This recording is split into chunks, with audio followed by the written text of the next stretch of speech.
As we prepare to ring in a new year, it might be a good time to go on a diet, a spending diet. Consumer Watch's Amanda Taylor tells us the top 5 money moves that you can help to slim your debt and increase your bottom line in 2011. When it comes to our money, most of us make one costly mistake. They don't realize how much money is actually going out the door until they sit down and look at it.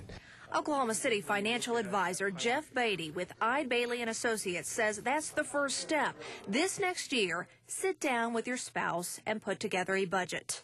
You're going to realize you're going to add 10 to 15% or more to your bottom line just by cutting out those little expenses that you don't really need. But we all need a little fun, so include entertainment and discretionary spending in your budget.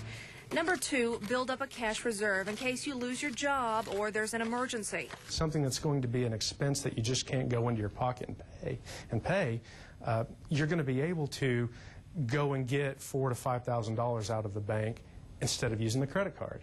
And don't just live in the moment either. That takes us to number 3, invest in a retirement plan. The sooner the better. The one thing about investing that you can't get back is time. If I wait a year or 2 or 3, that's growth out of the market that I can't make up and get back.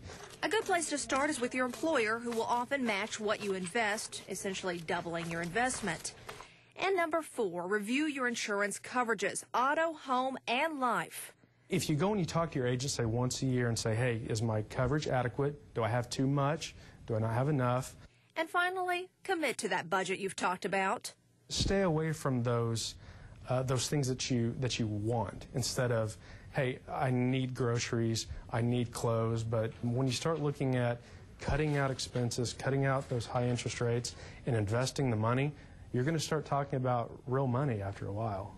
We're here to keep an eye out for you and your money. Amanda Taylor, News 9. Now, Beatty also says once you start seeing a difference in your savings, don't spend it. Instead, use it to